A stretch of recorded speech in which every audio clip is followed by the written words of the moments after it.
आयतन है जिसके माध्यम से न जाने कितने लोग अपने जीवन में गुणात्मक परिवर्तन करेंगे, और निश्चित ही गुणायतन के माध्यम से न जाने कितने लोग अपने सम्यक्त्व का जागरण करेंगे और नर से नारायण, पतित से पावन, आत्मा से परमात्मा होने की कला को सीख पाएंगे, जान पाएंगे।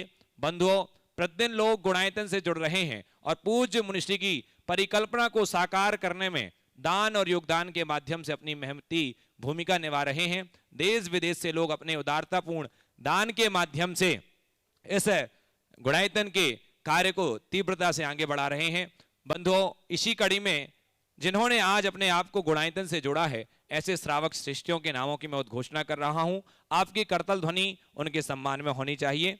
सर्वप्रथम जयपुर से निर्माण निधि के रूप में श्री पदमचंद पवन कुमार गंगवाल फुलेरा वाले श्री रमेश कुमार राजकुमार जी गंगवाल यहां पर उपस्थित हैं, तो अपने ही स्थान पर खड़े हो जाएं। एक बार जोरदार करतल ध्वनि से इनके पुण्य की अनुमोदना कीजिएगा।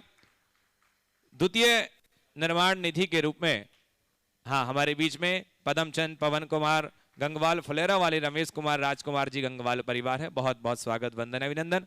आइएगा, निर्माण निधि के रूप में अशोक नगर से श्री राजकुमार जैन पुत्र श्री जितेंद्र जैन समस्त परिवार, इन्होंने भी आज निर्माण निधि के रूप में अपने आप को जोड़ा। एक बार जोरदार करतल ध्वनि से इनकी पुण्य की अनुमोदना कीजिएगा। साथ ही जिन्होंने आज अपने आप को सूत्रधार के रूप में गुणायतन से जोड़ा है, ऐसे श्रावक श्रेष्ठियों के नामों की उद्घोषणा कर रहा हूं। स्वर्गीय शांति लाल जी, श्रीमती मोहन लता देवी पाटनी, स्वर्गीय संजय जी, श्रीमती अनीता पाटनी, सिद्धार्थ दीपिका पीयूष अभिलाषा, निया दियारा पाटनी, सिद्धार्थ ग्रुप इचल करंजी महाराष्ट्र से एक बार जोरदार करतल ध्वनि से हमारे बीच उपस्थित है। मैं निवेदन करूंगा उनके सम्मान के लिए मैं बुला रहा हूं श्रीमान चंद्र कुमार जी जैन साहब और विजय जी एडवोकेट दिल्ली से। वो आएंगे और ऐसे सूत्रधार परिवार का सम्मान करेंगे। मैं निवेदन करूंगा वो आए मंच में, पूज्य गुरुदेव का मंगल आशीष प्राप्त करें और उनके सम्मान में चंद्र कुमार जी, विजय कुमार जी जैन, जो पूरा गुणायतन परिवार उनका हृदय से स्वागत, वंदन, अभिनंदन कर रहा है। बंधुओं, जैसा कि आपको पता है, पूज्य गुरुदेव की ये परिकल्पना गुणायतन, जिसके माध्यम से जन जन के अंदर गुणात्मक परिवर्तन होगा और आज की युवा पीढ़ी जान पाएगी धर्म के मर्म को, कैसे आत्मा परमात्मा बनती है और कैसे हम अपने जीवन में गुणात्मक परिवर्तन करें। तो मैं निवेदन करूंगा, अब तक जो लोग नहीं जुड़े हैं गुणायतन से, बंधु आज ही अपना मानस बनाइए और गुणायतन से जुड़कर के दान और योगदान के माध्यम से अपनी उस चंचला लक्ष्मी का सदुपयोग करते हुए अपने जीवन को उन्नत बनाएं। जोरदार करतल ध्वनि से अभिनंदन कीजिएगा सूत्रधार परिवार का। इसी कड़ी में आज हमारे बीच में जो प्रामाणिक समूह के सक्रिय कार्यकर्ता उपस्थित हैं, श्रीमान मनोज जैन जी इंदौर से हैं। मैं निवेदन करूंगा उनका भी आज पूरा गुणायतन परिवार स्वागत, वंदन, अभिनंदन करना चाहता है।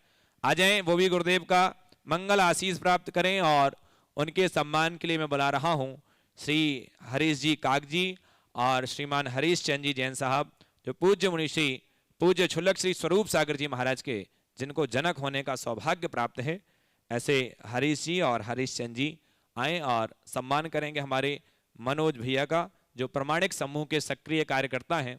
बंधुओं, प्रामाणिक समूह जिसके माध्यम से आज नई नई तकनीकी के माध्यम से आज के जो बच्चे हैं किस प्रकार से धर्म से जुड़ सकते हैं, प्रामाणिक समूह के माध्यम से नित्य प्रति नए नए प्रकल्प किए जाते हैं, जिसके माध्यम से पाठशाला चलाई जाती है। पाठशाला में आज बच्चे ऑनलाइन सीख रहे हैं और ऑनलाइन सीख करके धर्म के मर्म को जान रहे हैं, जैनत्व के संस्कार, यही संस्कार आगे चल करके हमारे जिन शासन की ध्वजा पताका को आगे लेकर के जिन शासन को बढ़ाएंगे। एक बार जोरदार करतल ध्वनि से मनोज भैया का स्वागत, वंदन, अभिनंदन करते हैं। आइएगा, अब चलते हैं बिना किसी विलंब के सीधे सीधे जिसका हम सभी को इंतजार रहता है, शंका समाधान का लोकप्रिय सत्र। लोग टीवी के सामने आंखें टकटकी लगा करके देख रहे हैं, दोनों हाथों को जोड़िए सभी लोग, पूज्य गुरुदेव के चरणों में नमन निवेद करते हुए शंका समाधान के सत्र को प्रारंभ करते हैं। हे गुरुवर नमोस्तु नमोस्तु नमोस्तु। आइएगा, चलते हैं प्रथम प्रश्न के लिए। मैं निवेदन कर रहा हूं हमारे बीच में श्रीमती रचना जैन धर्मपत्नी रमेश कुमार जी गंगवाल यहाँ उपस्थित हों, तो प्रथम प्रश्न, और उसके बाद हमारे जो सूत्रधार जिन्होंने बनने का सौभाग्य प्राप्त किया है श्री दीपिका सिद्धार्थ पाटनी इचल करंजी महाराष्ट्र से तैयार रहेंगे। नमोस्तु महाराज जी, नमोस्तु महाराज जी, नमोस्तु महाराज जी। महाराज जी, मेरा प्रश्न है कि गुप्त दान करने से कितना लाभ होता है और कितना पुण्य होता है? दान करने से लाभ होता है। दान करके मान मत करो। गुप्त दान करने का बड़ा पुण्य है, लेकिन कोई ज़रूरी नहीं कि गुप्त दान ही करो। कई बार गुप्त दान से ज़्यादा पुण्य उजागर करने में मिलता है। तो महाराज जी फिर सुनो तो पूरी बात। गुप्त दान बहुत अच्छा दान है और कहा जाता है गुप्त दान महादान। मैं भी ऐसा ही कहा करता था, लेकिन एक दिन विचार में आया कि गुप्त दान यदि वैयक्तिक दान हो तो गुप्त दान सर्वोत्तम है, लेकिन कोई बड़ा काम करना है जिसमें अनेक लोगों के सहयोग की अपेक्षा हो तो वहाँ दान उजागर करके देने में ज़्यादा अच्छा है, क्योंकि लोग एक दूसरे को देख करके दान देने के लिए उत्साहित होते हैं। तो आपके दान की प्रेरणा से देख कर कि दूसरे आदमी को दान की प्रेरणा मिल रही है तो उसकी प्रेरणा में निमित्त बनने का पुण्य भी आपको मिलेगा। तो दान आवश्यकता और प्रसंग के अनुसार दिया जाता है। ऐसा नियम बना दो कि हमें गुप्त दान ही देना है तो दान ही गुप्त हो जाएगा, फिर दूसरे लोग प्रेरित नहीं हो पाएंगे। तो जहाँ बहुतों की ज़रूरत है वहाँ उजागर करके दो, और जहाँ वैयक्तिक है वहाँ गुप्त दो, तो कोई हानि नहीं। नमस्ते महाराज जी, नमस्ते। अगले प्रश्न के लिए दीपिका सिद्धार्थ पाटनी इचल करंजी महाराष्ट्र से, और उसके बाद तैयार रहेंगे रूपाली जैन, संदीप जैन महाराष्ट्र। गुरुवर के चरणों में मेरा त्रिबार नमोस्तु। महाराज श्री, मेरा प्रश्न ये है कि जब आपका किसी से विवाद हो जाता है तब आपके मन में उस समय बहुत तरीके से विचार आते हैं, मतलब कभी अच्छे कभी बुरे, बहुत प्रकार के विचार आते हैं। तब हमें उस समय कौन सा संयम भाव रखना चाहिए कि उस परिस्थिति में हम अपने आप को शांत रख सकें? देखिए, विवाद की परिस्थिति में मन में उद्वेग आना स्वाभाविक है, लेकिन यदि व्यक्ति के अंदर अपने इमोशंस पर कंट्रोल करने की क्षमता हो तो विवादपूर्ण स्थिति बनेगी नहीं, और यदि कदाचित विवाद उत्पन्न भी हुआ तो उसे संयत होने में विलंब नहीं लगेगा। तो जब कभी भी विवाद उत्पन्न हो तो हमें दो बातों को ध्यान में रखना चाहिए। पहली बात, हमें अपनी सोच को बड़ी बनाने की कोशिश करनी चाहिए और इस बात की तहकीकात करके देखना चाहिए कि जिस वजह से विवाद है वो विवाद जैसा है भी या नहीं। कई बार तो लोग बेवजह की बातों में विवाद करते हैं और आरोप प्रत्यारोप की भाषा का प्रयोग करना शुरू कर देते हैं। तो उससे हम अगर अपने आप को दूर कर लें तो बहुत सारी विवादजनक स्थितियों से अपने आप को बचाया जा सकता है। यानी हम थोड़ा सकारात्मक सोचना शुरू करें तो विवाद से हम बहुत अच्छे से बच सकते हैं। और दूसरा, विवाद का एक बड़ा कारण होता है वो आग्रही वृत्ति, अपनी बात को थोपने की आदत, अपनी बात पर अड़ने की प्रवृत्ति। जो अड़ते वही लड़ते हैं, तो अड़ने की बात को हटा दें, हम अडामेंट नहीं रहें, एडजस्टमेंट करके चलें। ये सूत्र आत्मसात कर लें तो हम विवाद से व्याकुल नहीं होंगे। कोशिश करें विवाद हो ही नहीं, और विवाद हो भी तो हम संवाद जोड़ लें, कम्युनिकेशन बना लें, ताकि चीज़ें ठीक बन जाए। नमोस्तु महाराज। रूपाली जैन, संदीप जैन महाराष्ट्र से, और उसके बाद तैयार रहेंगी सरोज देवी सेठी दीमापुर। महाराज जी नमोस्तु गुरुदेव, नमोस्तु गुरुदेव। महाराज जी, हमारे शरीर पर अन्न और पानी का क्या प्रभाव पड़ता है? जीवन में अन्न और पानी का क्या प्रभाव पड़ता है? हम तो बचपन से कहते हैं जैसा खावे यान वैसा होए मन, जैसी पीवे पानी वैसा ही होए वाणी। तो हमारे भोजन और पानी का हमारे तन और मन से बड़ा गहरा संबंध है। हम आज तो विज्ञान भी इस बात को सिद्ध कर चुका है कि हम जिस तरह का भोजन करते हैं उसका हमारी मनोवृत्तियों से संबंध होता है। इसलिए हमें सात्विक भोजन ग्रहण करने की बात की गई है ताकि हम अपनी सात्विक वृत्तियों को विकसित कर सके। पुराने समय में सात्विक, रासिक, तामसिक 3 प्रकार की प्रवृत्ति बताई गई, 3 गुण की अपेक्षा, और इसका आधार 3 प्रकार का भोजन कहा गया। तामसिक भोजन से तमोगुण की वृद्धि होती है, राजसिक भोजन से रजोगुण की, और सात्विक भोजन से सतोगुण की। तो जीवन में सात्विकता को लाना है तो सात्विक भोजन करना चाहिए। और विज्ञान ने भी इस बात पर पूरी अपनी मुहर लगा दी। 30 नृशंस अपराधियों पर एक शोध हुआ अमेरिका में। 10-10 के 3 ग्रुप बनाए गए। 10 को केवल गाय का दूध पिलाया गया, 10 को चावल दिया गया और 10 को शराब और मांस आदि पदार्थ दिए गए। जिनको केवल गाय का दूध पिलाया गया, 6 महीने के भीतर उनके अंदर घोर अपराध बोध और पश्चाताप की भावना आने लगी। जिनको चावल दिया गया उनको साल भर में पश्चाताप का भाव हुआ, और जिनको पूर्ववत मांसाहार और शराब दिया गया उनकी आपराधिक प्रवृत्तियां और अधिक बढ़ गई। तो एक लंबे शोध के आधार पर यह निष्कर्ष निकला कि मनुष्य के खान पान का उसके मन से बड़ा गहरा संबंध है। सरोज देवी सेठी दीमापुर से। आपका भी है, चलिए आप बोल नमस्ते दीजिए। महाराज। हाँ। अपना नाम बोल दीजिए। हाँ, रूपाली जैन। हाँ बोलिए। सबसे बड़ा गुण कौन सा है जिसको धारण करने से सब गुण आ जाएंगे? सबसे बड़ा गुण कौन सा है जिसको धारण करने से सब गुण अपने आप आ जाएंगे? औचित्य गुण, औचित्य का विचार, क्या उचित है क्या अनुचित है इसकी समझ गए। औचित्य गुण मेकत्र गुण राशि मेकतः सर्वे गुणा ध्रुवायन्ते औचित्य गुण योगतः। एक तरफ औचित्य का गुण और एक तरफ सारे ढेर सारे गुण। जहाँ औचित्य गुण होता वहाँ सारे गुण अपने आप फलीभूत हो जाते हैं। तो उचित अनुचित का विवेक, सूझबूझ की क्षमता अगर मनुष्य के अंदर आ जाए तो उसके भीतर सारे गुण अपने आप प्रकट हो जाए। सरोज देवी सेठी दीमापुर से। और उसके बाद तैयार रहेंगे श्रीमान मनोज जैन जी, प्रामाणिक समूह के सक्रिय कार्यकर्ता, इंदौर से। नमोस्तु नमोस्तु नमोस्तु महाराज श्री। मेरा ये प्रश्न है कि जब हम लोग, जैसा कि हम कई बार मंदिर जी में पूजा करने पहले बैठ जाते हैं और बाद में जब कोई पूजा जब वापस विधान अभिषेक होता है तो हम लोग बीच में उठकर चले जाते हैं, तो ऐसा उचित है जाना पूजा करने के बीच में? उत्तम तो ये है कि पूजा अभिषेक होने के बाद करो, लेकिन ऐसी व्यवस्था नहीं बनती तो ऐसी जगह अपना आसन लगा लो कि दोनों काम हो जाए। समझ गए? ऐसी व्यवस्था होनी चाहिए। उचित तो नहीं है ना? आप शक्ति अनुसार करो। चलिए, मनोज जैन जी प्रामाणिक समूह के सक्रिय कार्यकर्ता इंदौर से। और उसके बाद तैयार रहेंगे श्रीमान सुभाष जी, CEO गुणायतन। बोलो। नमस्ते गुरुवर। गुरुवर, मेरा प्रश्न ये है कि जीवन में ऐसा कई बार हमारे साथ होता है कि हम अपनी तरफ से सब कुछ अच्छा करने की कोशिश करते हैं, अपना आचरण अच्छा रखते हैं, अपने वचन अच्छे रखते हैं, लेकिन फिर भी हमें सामाजिक जीवन में कई बार अपयश का सामना करना पड़ता है।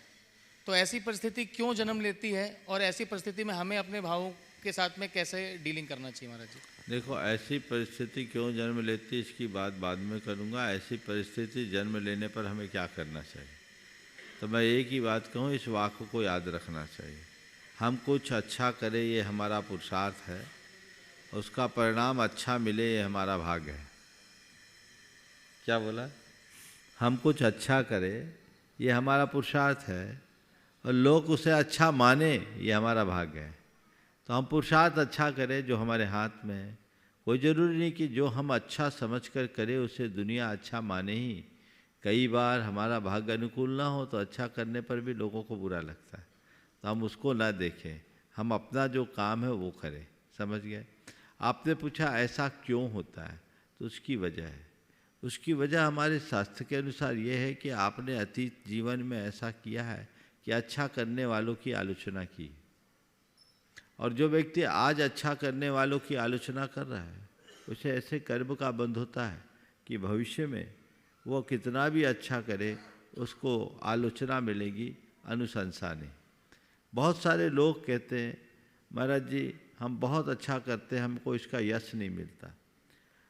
बहुतों को मैं अपने तरीके से जवाब दे दिया करता था, पर इसका जवाब भगवती आराधना का स्वाध्याय करते समय मिला, जो मैंने अभी आपको सार में बताया कि अच्छा करने वालों की आलोचना नहीं अनुमोदना करो। आलोचना करोगे तो कल तुम आलोचना के पात्र बनोगे। तो मेरे साथ ऐसा क्यों हो रहा है, ये मेरे खोटे भाग्य के कारण हो रहा है, और खोटा भाग्य मेरे खोटे कुत्तों का प्रतिबिंब है। तो मैंने अच्छा करने वालों की आलोचना की, इसलिए आज अच्छा करने के बाद भी आलोचना हो रही है। तो अब मैं क्या करूं? सोच लो, अरे मेरा कितना छीन पुण्य है कि अच्छा करने के बाद आलोचना हो रही, बुरा करूं तो पता नहीं फांसी लग जाए, इसलिए मुझे और अच्छा करना है, और अच्छा करना, और अच्छा करना, ये सोच बना के चलो। श्रीमान सुभाष जी, एक और हाँ कर ली, नाम बोलो। नमस्ते महाराज जी, अगर हमारे जीवन में सब कुछ हमारे पूर्व में किए हुए पुण्य और पाप की वजह से ही होता है, तो वर्तमान में किए हुए पुरुषार्थ की क्या उपयोगिता है?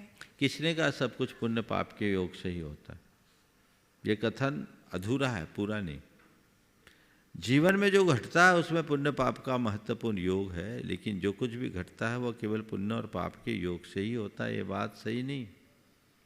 बहुत सारी चीज़ें संयोगों पर होती, हम अपने संयोगों के बल पर बहुत कुछ बदल भी सकते हैं। तो हमें केवल एक बात ध्यान में रखना चाहिए कि हमें क्या करना है, और जो हमें करना है वो करना है।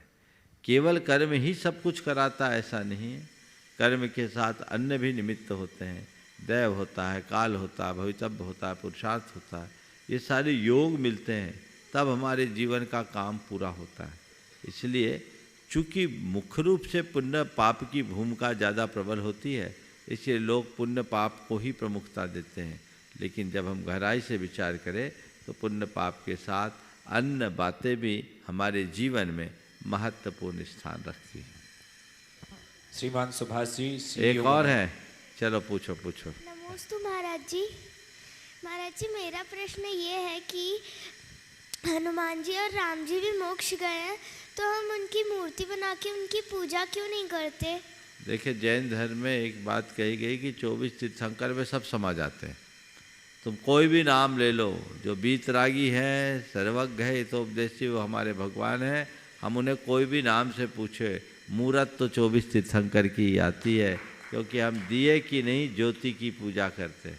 समझ गए? तो ज्योति सब में एक है। अब ऐसे तो अनंत मोक्ष चले गए, हम किनकी पूजा करेंगे?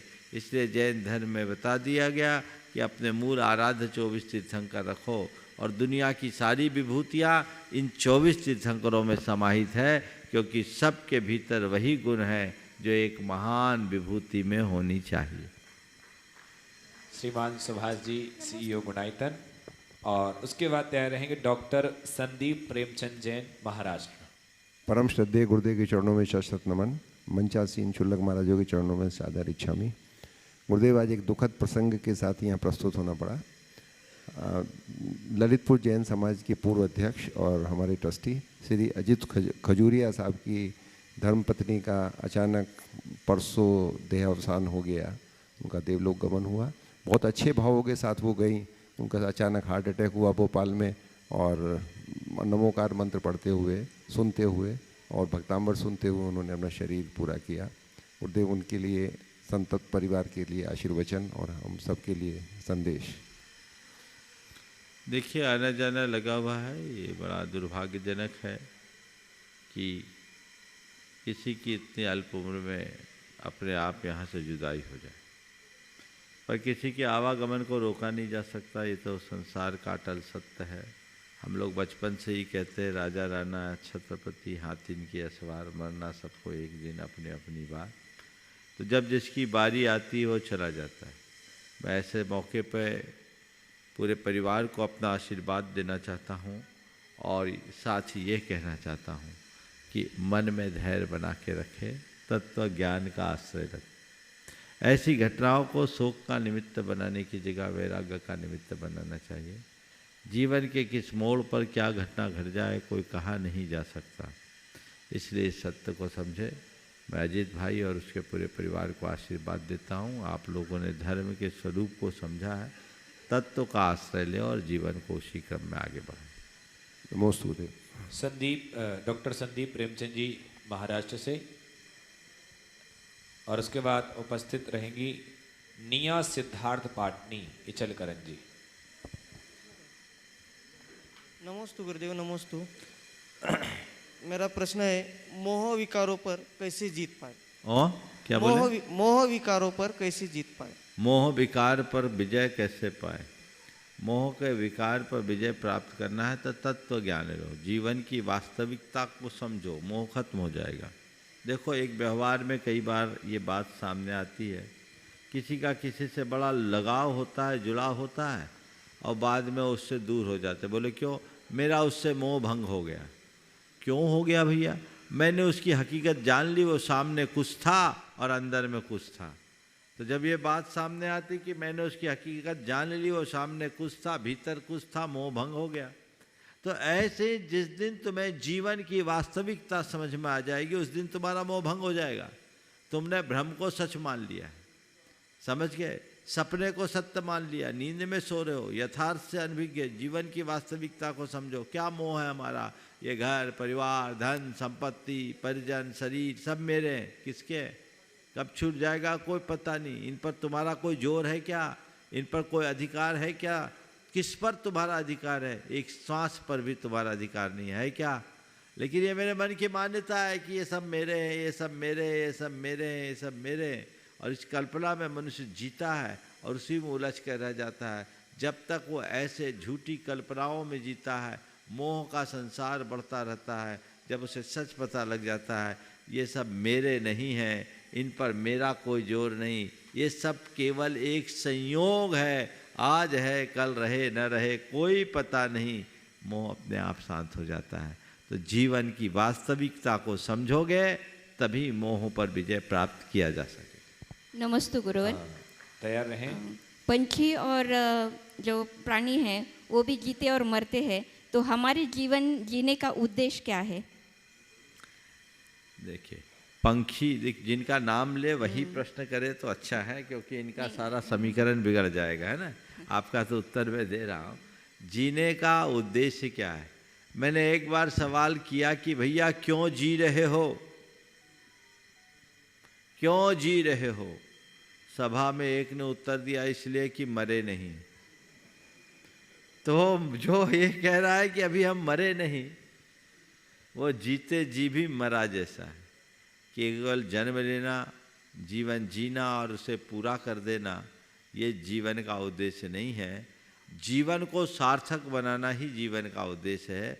जीवन का रस पाना, जीवन का फल पाना, कम से कम मनुष्य जीवन पाकर मानवीय मूल्यों की प्रतिष्ठा करने बिना हमारा जीवन का कोई अर्थ नहीं।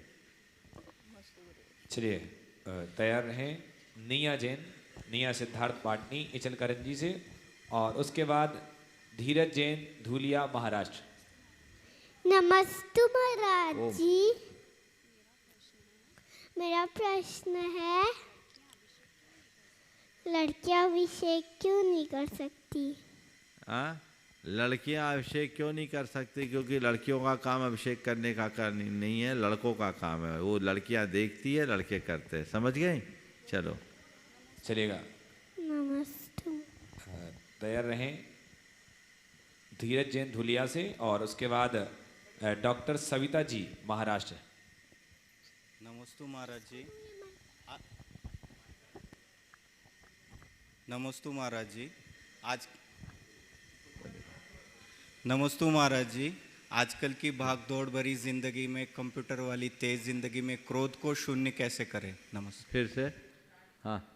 आजकल की दौड़ भाग वाली जिंदगी में, कंप्यूटर की फास्ट जिंदगी में क्रोध को शून्य करने की क्रोध को शून्य कैसा करें? क्रोध को शून्य करने के लिए बोध जगा लो और नियमित भावना योग करो। अगर नियमित भावना योग करते हो तो आराम से अपने क्रोध पर नियंत्रण किया जा सकता। डॉक्टर सविता जी, और उसके बाद हम चलेंगे मंचासीन पूज्य। हो तो गया आपका? आपका तो हो गया ना? हाँ हो गया, डबल नंबर नहीं। नेक्स्ट। हाँ मैं चलेगा। डॉक्टर सविता हूँ और हमारी बहुत फैमिली है, लेकिन मैंने सबके लिए क्वेश्चन दिए थे, लेकिन चलो, वो चलो, नहीं कुछ बोलो, आए नहीं। चलो। महाराज जी, जो हम बोलते व्यक्ति वस्तु और वैभव, तो उनसे हम वैराग्य कैसे पाए? व्यक्ति वस्तु और वैभव से वैराग्य कैसे पाए? तो व्यक्ति वस्तु और वैभव से वैराग्य पाने के लिए अपने भीतर की विभूति को पहचानो, जीवन के सार को समझो। ये सब विनश्वर है। जब हमें नश्वर समझ में आने लगे और अंदर का अविनश्वर पहचान में आ जाए, अपने आप वैराग होगा। पूज्य क्षुल्लक श्री के चरणों में चले। उसके पूर्व गुरुदेव एक ऑनलाइन श्री मार्क इलेयर लंदन से जो कुछ दिनों पूर्व गुरुदेव गुणायतन आए थे, वो बोल रहे हैं कि गुरुदेव मैं गुणायतन आया और आपके दर्शन तो नहीं कर पाया, किंतु नया मंदिर व थीम पार्क अनुभव केंद्र देखा, मन आह्लादित हो गया। मेरा यह प्रश्न है कि नया मंदिर एवं अनुभव केंद्र एक नई धारा का सूचक है। क्या आपकी कल्पना पर आधारित ये प्रकल्प जैन धर्म के लिए नए युग की शुरुआत सिद्ध करेगा? कृपया मार्गदर्शन करें। निश्चित ये जो कुछ भी यहाँ उपक्रम बन रहा है वो कुछ नया ही है, और जो नया है वो नया करेगा, इसमें कोई संशय नहीं। इस प्रकल्प की शुरुआत ही मैंने इसी कल संकल्पना के साथ की थी कि कुछ हटके होना चाहिए, ऐसा कुछ नया जो सबको नया कुछ दे सके। मंदिर तो हमारे देश में अनेक बने हैं, अनेक धार्मिक उपक्रम भी चल रहे हैं, लेकिन यहाँ जिस अनुभव केंद्र की स्थापना होने जा रही है वो मनुष्य के जीवन के आमूल परिवर्तन का आधार बनेगी। जिसे हम ट्रांसफॉर्मेशन या रूपांतरण की बात करते हैं वो सब यहाँ घटित हो पाएगा। तो टेक्नोलॉजी का प्रयोग इसमें ज़रूर किया गया है, लेकिन ये टेक्नोलॉजी मनुष्य को जीवन को उन्नत बनाने की टेक्निक देगी। लोग उसे और बेहतर तरीके से जी सकेंगे, जीवन अच्छा बन सकेगा, और यदि ऐसा होगा तो हमारा ये श्रम सार्थक होगा। मैं पूरी तरह निश्चिंत हूँ, समय आने पर अपने आप ये लोगों के बीच प्रकट होगा। आइए अब चलते हैं, जुड़ते हैं पूज्य क्षुल्लक श्री के चरणों से, और उसके बाद पुनः हम आपसे रूबरू होंगे। पूज्य क्षुल्लक श्री स्वरूप सागर जी महाराज के चरणों में निवेदन, आगे के सन का समाधान। मुनि श्री के चरणों में बारंबार नमोस्तु। प्रश्नों के लिए सीधे चलते हैं मंचासीन मुनि संघ के चरणों में, और सर्वप्रथम निवेदन है पूज्य क्षुल्लक श्री स्वरूप सागर जी महाराज से कि अपने प्रश्न के माध्यम से हम सभी को लाभान्वित करें। पूज्य मुनिवर के श्री चरणों में अनंतो बार नमोस्तु।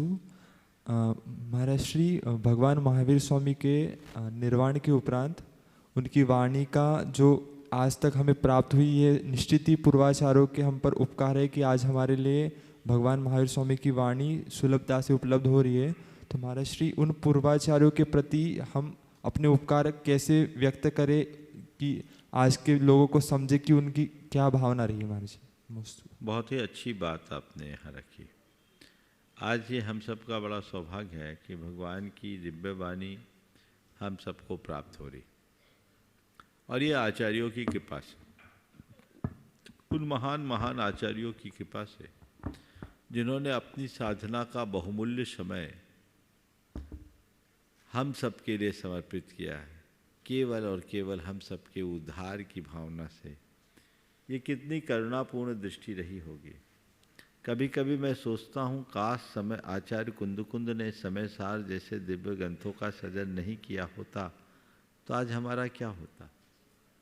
कितना बड़ा हस्तावलंबन दिया है उन्होंने डूबते हुए प्राणियों को, हमें कितना दिव्य प्रकाश दिया है अंधेरे में जूझते को। तो जो अंधेरे में जूझते को प्रकाश दिए, जो पानी में डूबते को हस्तावलंबन देकर पार किए, उनके प्रति हम कितनी कृतज्ञता व्यक्त करें। हम उनके प्रति कभी उनके ऋणों को चुका ही नहीं सकते। आपने पूछा उनके प्रति हमारी दृष्टि क्या होनी चाहिए। उनके प्रति पूर्ण आदर और बहुमान होना चाहिए, पूरी परंपरा के प्रति हृदय श्रद्धा से अभिभूत होना चाहिए, और उस परंपरा का मान रखते हुए उसके विरुद्ध कोई आचरण न हो, ये सावधानी रखनी चाहिए। जिन शासन की प्रभावना को आगे बढ़ाना हमारा परम लक्ष्य होना चाहिए।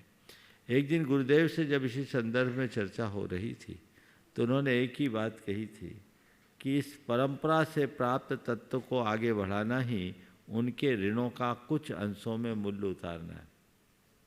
उन्होंने कहा ज्ञान सागर जी महाराज ने हमें दिया, हमने आप लोगों को दिया, हमने कोई कमी नहीं रखी।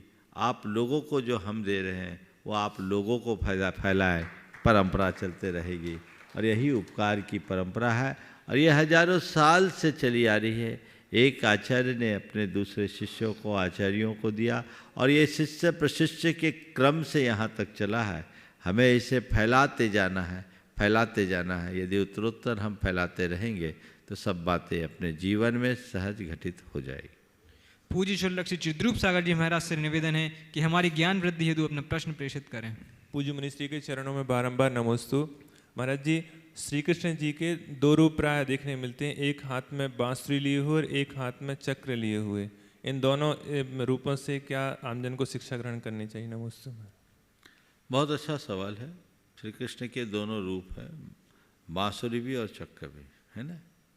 तो देखिए, इसे हम अगर देखें, अपने अंदर रखें, तो हम जब औरों के साथ संबंध बना के रखें तो बांसुरी की तरह मधुर बने। बांसुरी की 3 विशेषता होती। एक तो उसमें कोई गांठ नहीं होती, दूसरी उसके पेट में कोई विकार नहीं होती, तीसरी बात बिना बुलाए बोलती नहीं, और बोलती है तो तब उतना ही, जब भी बोलती मीठा बोलती। ये बांसुरी की विशेषता है। मनुष्य का व्यवहार भी ऐसा ही होना चाहिए। मन में गांठ नहीं, पेट में पाप नहीं, और वाणी में सदैव मिठास होनी चाहिए। ये व्यक्ति के व्यक्तित्व को निखारने का आधार है। और जो चक्र है, अंतरंग अपने दोषों और दुर्बलताओं को मिटाने के लिए कठोर होना चाहिए। उनके प्रति जब तक हम अंदर से जागरूक नहीं होंगे, अपने दोषों और दुर्बलताओं को दूर नहीं कर सकेंगे, जीवन को बेहतर नहीं बना सकेंगे। एक दृष्टिकोण ये हो सकता है। और दूसरा दृष्टिकोण, वज्रादपि कठोरानी और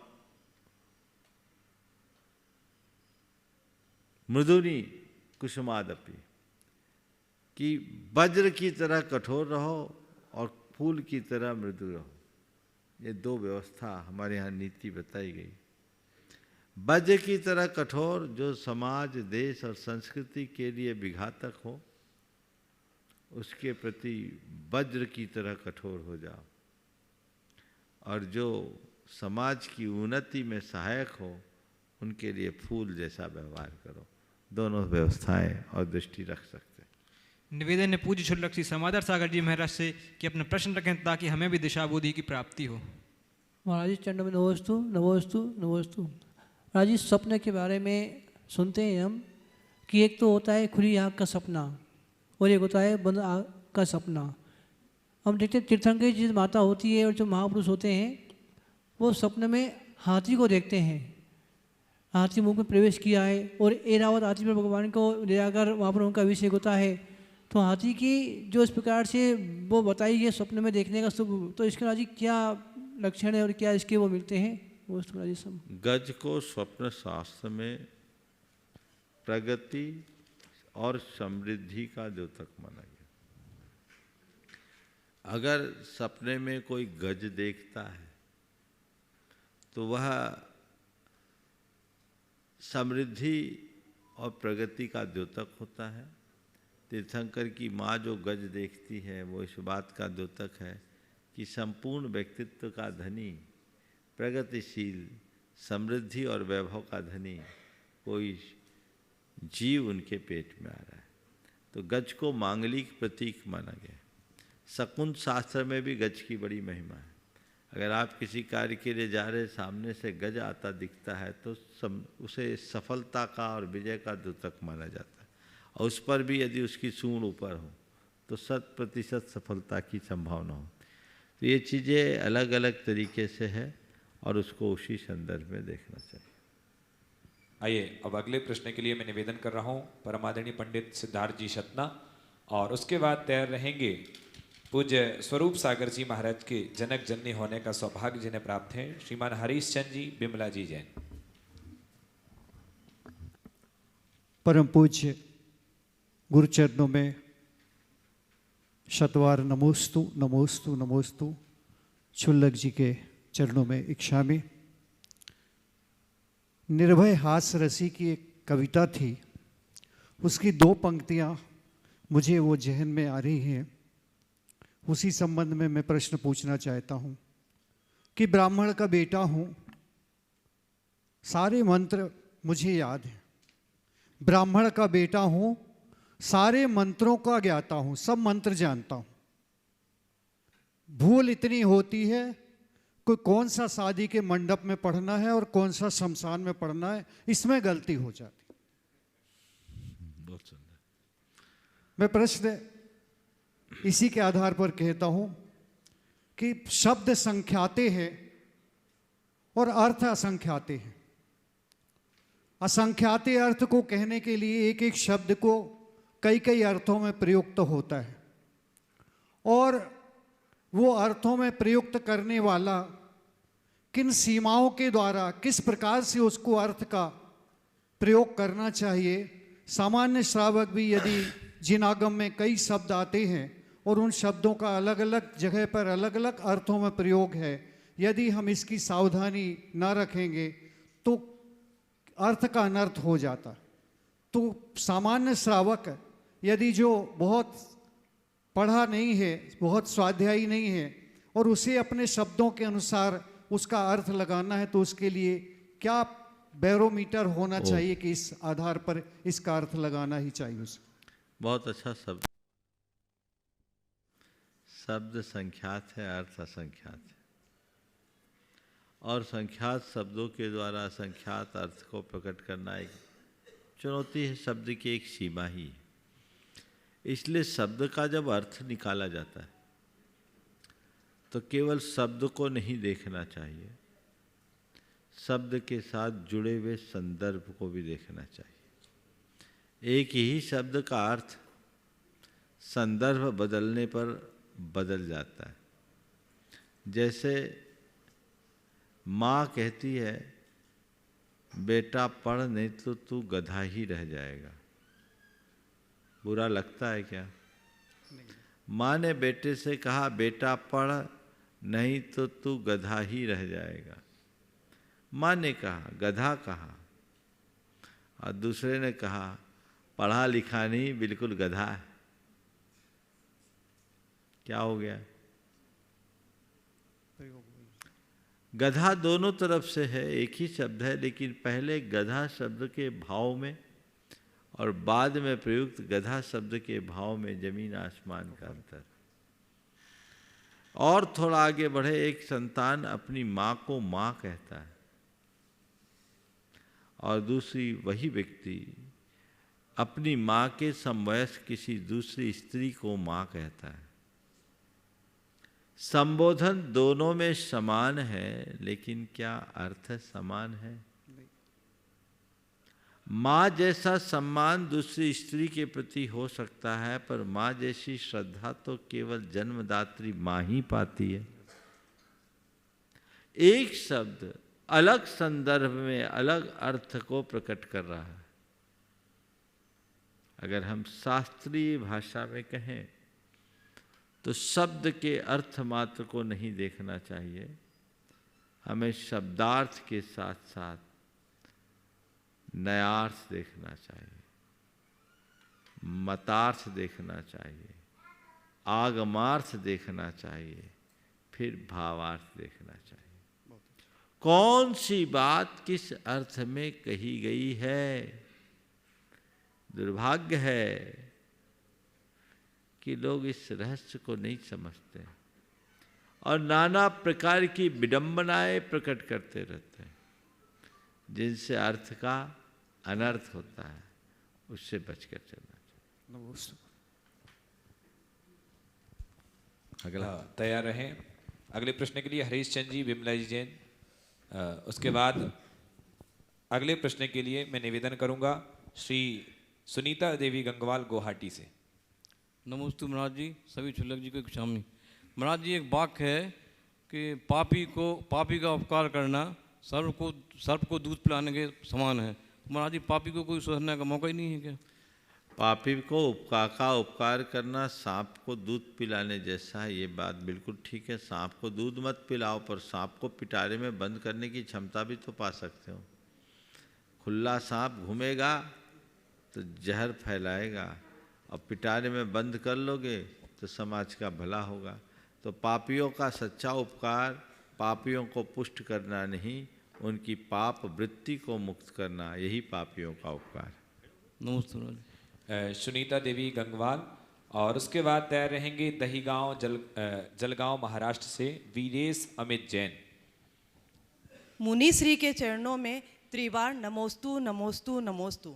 मुनिश्री पंच कल्याणक महोत्सव में भगवान के माता पिता बनने वाले पात्र में किस तरह के विशेष गुण होने चाहिए, कृपया मार्गदर्शन करें। अनेक बार इस पर प्रकाश डाला गया है। जहाँ बनना है और जो बना रहा है उनसे पूछ लो, क्योंकि आजकल माता पिता का उत्साह बहुत बढ़ा है, लेकिन धीरे धीरे देखने में आया है कि अब उनकी गरिमा भी कम हो रही। भगवान के माता पिता बनने वाले के अंदर वो सारे गुण होने चाहिए जो कम से कम एक अच्छे श्रावक में हो। नैष्ठिक श्रावक जैसे गुण न भी हो कदाचित, तो पाक्षिक श्रावक के संपूर्ण गुण तो उसमें होने चाहिए। अब तो मैंने एक जगह सुना माता पिता बना दिए गए और ब्रह्मचर्य भी पूरा नहीं दिया गया, बोले उतने दिन का ब्रह्मचर्य रख लो। तो ऐसे से न बनना ही अच्छा है। 24 माता पिता बनाने का चलन आ गया। तो जब उद्देश्य केवल अर्थ संग्रह का जुड़ जाता है तो ऐसी स्थितियाँ बनती। जब मैंने सुना कि भाई तुम लोग बन गए और माता पिता बने और व्रत भी पूरा नहीं है, बोले हाँ हम लोगों से यही कहा गया। हम बोले भाई ये तो बड़ी ही गंभीर सोचनी बात है, तो इस पर बहुत गंभीरता से विचार करके ही आगे बढ़ना चाहिए। नमोस्तु महाराज। चलिए अगले प्रश्न के लिए वीरेश अमित जैन दहीगांव जलगांव महाराष्ट्र से, और उसके बाद तैयार रहेंगे श्री महावीर अशोक बुबगे महाराष्ट्र से। नमस्ते महाराज जी। महाराज जी, मेरा क्वेश्चन है, आज की नई पीढ़ी के बच्चों में धर्म के प्रति रुचि कैसे निर्माण करें?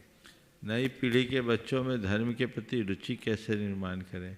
उनको केवल थोपने से काम नहीं होगा। बच्चों को अगर प्रमाणिक, छोटे बच्चे हैं एकदम नन्हे मुन्ने, इन्हें प्रमाणिक पाठशाला से जोड़ दो, अपने आप रुचि बढ़ जाएगी।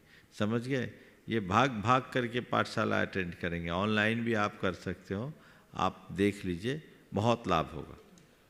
जी श्री महावीर अशोक बुबगे महाराष्ट्र से, और उसके बाद तैयार रहेंगी श्रीमती साधना विजय जी जैन एडवोकेट दिल्ली।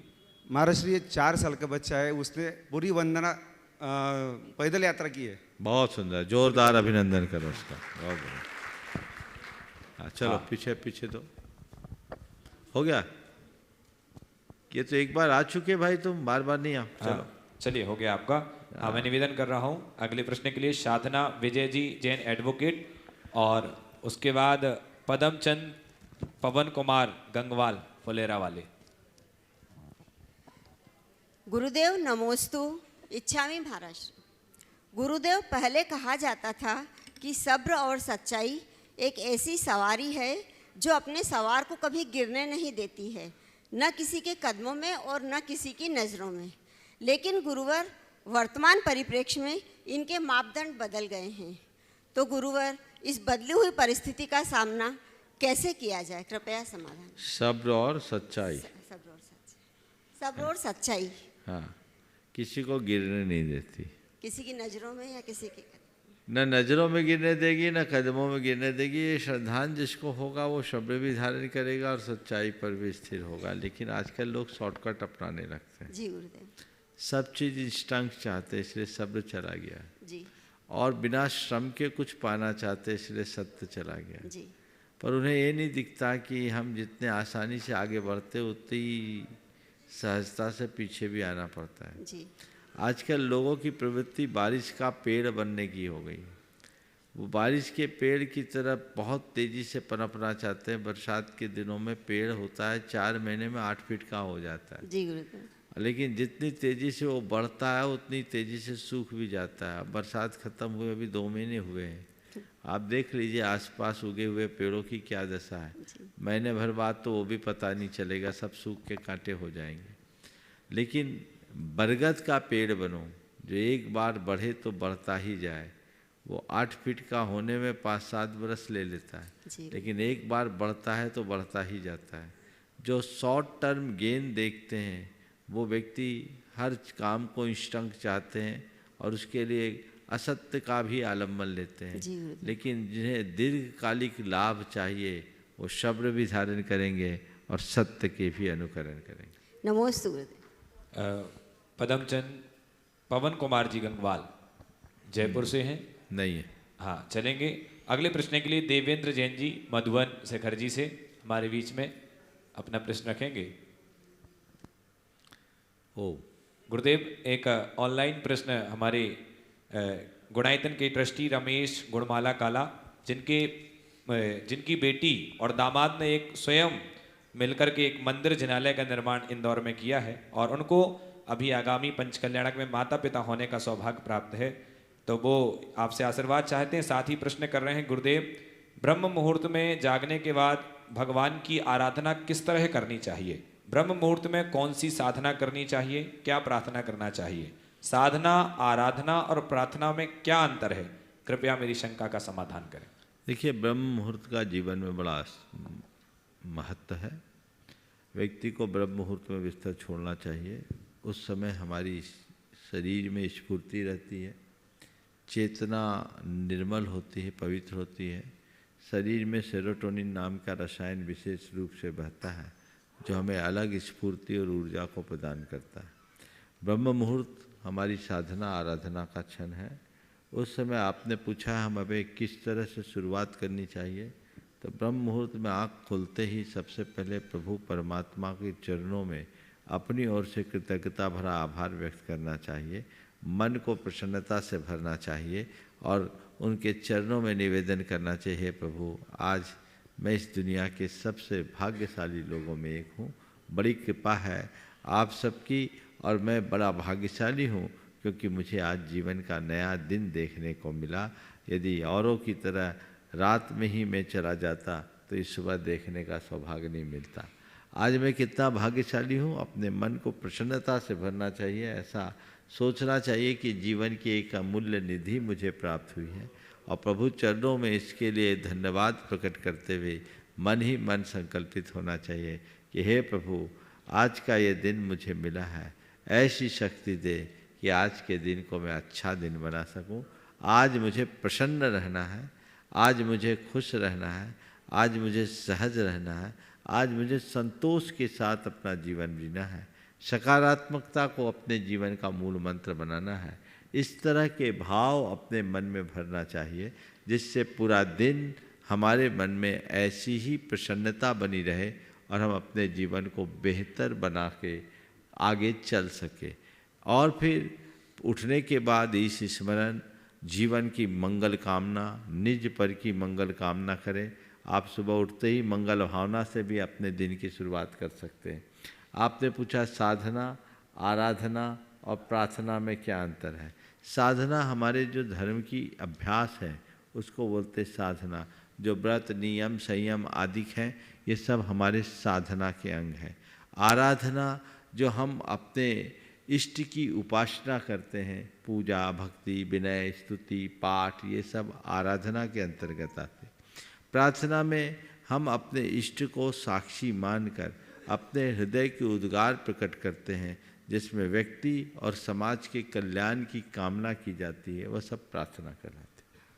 आइए अगले प्रश्न के लिए देवेंद्र जी मधुबन और उसके बाद तैयार रहेंगे साधना जैन, संध्या जैन, चंदा जैन अहमदाबाद से। जय बोलिए संत सुरमणि आचार्य गुरुदेव श्री विद्यासागर जी महाराज जी की जय। जय बोलिए साक्षात विराजमान गुरुवर श्री प्रमाण सागर जी सत्संग मुनिराज की जय। हे गुरुदेव, यह शाश्वत भूमि जहाँ पर कि जैन और जैनेतर सबका मन होता है दर्शन करने का और सभी लोग यहाँ पर अधिक से अधिक संख्या में पधारते हैं, तो मेरा सवाल यह है, यह जैन जैनेतरों के बीच में समन्वय और सौहार्दता कैसे रहे, इस बारे में अपना विश्लेषण देने की कृपा करें। देखिए, तीर्थ क्षेत्र है, समित शिखर है, सदियों से यहाँ सभी तरह के लोग आते रहे और सबकी श्रद्धा का, पूजा का आयतन है और लोगों को ऐसे तीर्थ स्थानों में अपनी श्रद्धा भक्ति को प्रकट करने का अवसर हम सबको उदारतापूर्वक देना चाहिए और ऐसे लोगों का स्वागत करना चाहिए। बस केवल एक बात का हमें इनसे नम्रता से निवेदन करना चाहिए कि हम किसी भी धर्म स्थल में जाएं तो धर्म स्थल के जो रीतियां हैं, जो नियम हैं और मर्यादाएं, उनका हम पालन करें। यदि इनको अपना लिया जाए तो कोई दिक्कत नहीं, हमारे लिए तो इसे एक अवसर के रूप में देखना चाहिए कि हम इनके माध्यम से इन्हें अहिंसा करुणा के संदेश को इनके बीच पहुंचा सकते हैं। जैन धर्म के मौलिक सिद्धांतों का प्रचार इनके मध्य हो सकता है। यदि ये सब प्रचार प्रसार हम लोग करें तो लोगों में बड़ा बदलाव आ सकता है, जो जीवन में एक क्रांतिकारी परिवर्तन का आधार भी बन सकता है। लोगों को जैन धर्म के बारे में और अपने जीवन को निर्मल बनाने के लिए एक अच्छा प्रयास किया जा सकता है। जहाँ लोग इकट्ठे हो रहे हैं, यदि हम उनको मोड़ने के लिए थोड़ा भी प्रयत्न करें तो एक बहुत सकारात्मक पहल हो। साधना संध्या चंदा जैन। और बंधुओं, जैसा कि पूज्य गुरुदेव ने कहा कि भावना योग, भावना, मंगल भावना के माध्यम से हम अपने प्रातः की शुरुआत कर सकते हैं। और आज लाखों लोग घर में पहली शुरुआत मंगल भावना से ही करते हैं। जैन ही नहीं, जैनेतर भी पूज्य गुरुदेव की ऐसी कालजयी रचना। तो मैं निवेदन करूंगा आप लोग भी, चाहे आप इंटरनेट के माध्यम से जो मंगल भावना पूज्य गुरुदेव के द्वारा कृत है, आप YouTube के माध्यम से अलग अलग लोगों ने कई गाई है, तो उस मंगल भावना से अपने प्रातः की शुरुआत करें। अगले प्रश्न के लिए निवेदन कर रहा हूं साधना संध्या चंदा जैन, अहमदाबाद। नमोस्तु महाराज जी, नमोस्तु महाराज जी, नमोस्तु सभी महाराज जी को इच्छा में महाराज जी, पहला प्रश्न है कि भेद विज्ञान क्या है, और दूसरा सभी तिथियों में केवल अष्टमी एवं चतुर्दशी का महत्व क्यों है, और अष्टमी से चतुर्दशी का अधिक महत्व क्यों है। भेद विज्ञान क्या है? भेद के ज्ञान का नाम भेद विज्ञान है। भेद का अर्थ भिन्नता भी होता है, भेद का अर्थ रहस्य भी होता है। शरीर और आत्मा दोनों पृथक पृथक है, इस बात को जानना भेद विज्ञान है। अथवा शरीर और आत्मा के भेद यानी रहस्य को जान लेना भी भेद विज्ञान है। मैं देह नहीं चेतन आत्मा हूँ, इस बात की अंतरंग अनुभूति का नाम भेद विज्ञान है। अष्टमी और चतुर्दशी पर्व तिथि है। ये अष्टमी अष्टकर्म के विनाश का और चतुर्दशी 14 गुणस्थानों को पार करने का द्योतक है, 14 गुणस्थानों का। तो हम 8 कर्म का नाश कर 14 गुणस्थानों से पार उतरे, इस भाव से अष्टमी और चतुर्दशी के दिन को हम विशेष साधना के दिन के रूप में मानते हैं। हमारे यहाँ दोनों पर्वों को समान महत्व दिया गया, अष्टमी को और चतुर्दशी को। लेकिन हम लोग बहुत समझदार हैं, दो नहीं तो एक से काम चला लें, तो 14 को कुछ लोग ज़्यादा महत्व देने लगे, अष्टमी को कम। आइए अगले प्रश्न। महाराज जी नमोस्तु। एक प्रश्न है महाराज जी, वो घड़ी रहती है ना जो, उसमें बटन दबाने से नवोकार मंत्र आता है, तो वो कितने हो जाते हैं, उनका क्या मत है, यानी जाप बनती है या क्या बनता है महाराज? अरे इस बहाने कम से कम भगवान का नाम तो रटते हो। चलो महाराज नमोस्तु। अगला। हाँ, अगले प्रश्न के लिए निशा जैन, किशनगंज बिहार से। हाँ, अगला प्रश्न रखेंगी। जल्दी। महाराज श्री आपके चरण में बार बार नमोस्तु नमोस्तु नमोस्तु। चुल्लक महाराज जी को बंदामी। महाराज जी ये प्रश्न रिद्धि का ही है।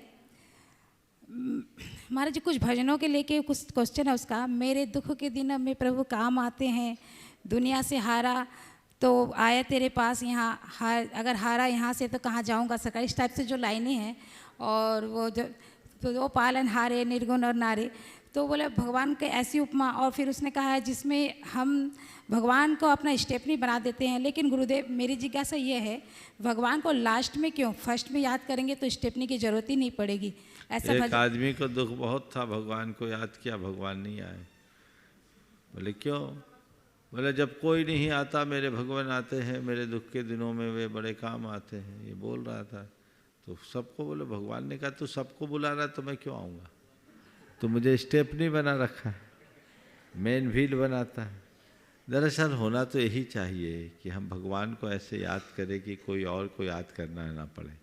पर भक्ति ऐसे ही कहा जाती है, भक्ति में यही कहा जाता है कि मेरा और कोई नहीं, बस आप ही सहारा है।